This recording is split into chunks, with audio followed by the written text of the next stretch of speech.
اینجا مزار شهدای گمنام هرات است، جایی که 43 سال پیش نیروهای شوروی جوانان و رزمندگان رای حق و آزادی را گرفتار می‌کرد و در این منطقه زنده دفن می‌نمود.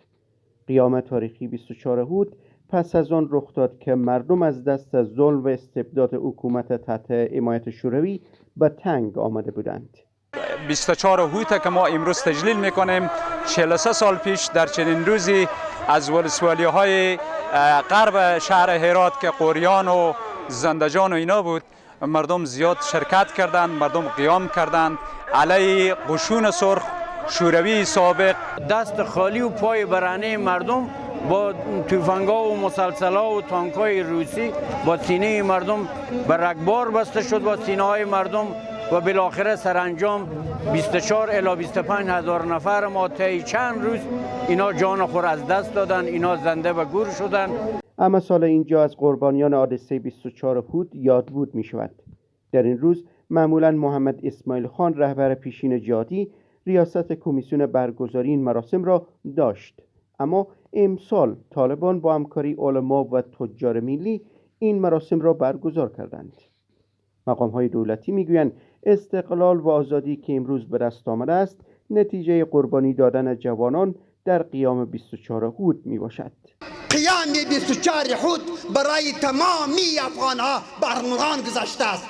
وحدت ملی، یک پارچگی ملت افغان که در مقابل هر ستمگر و جابری زمانه استادگی میکنند. بیشترین افتخارات 24 هوت مال مجاهدین دوران تجاوز شوروی هست، ولی امارت اسلامی افغانستان نشان بده که ما، قیام ما، حرکت ما، نظام ما در پیرو همان خونهای 24 هوت است که برای سربلندی اسلام ریختانده شده. این منظر ملی جهاد است، جایی که تمام جنگ‌های مردم هرات علیه شوروی وقت را به تصویر کشیده است.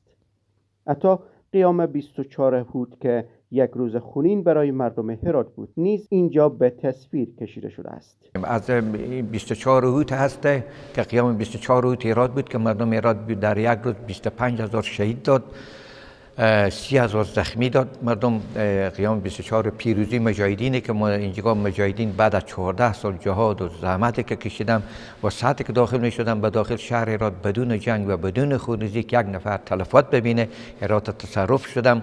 اما ساله در 24 هوت به خاطر یادبود از قربانیان این رویداد تاریخی اینجا در شرق شهر هرات مردم گرد هم می آیند و یاد و خاطره قربانیان را گرامی می دارند.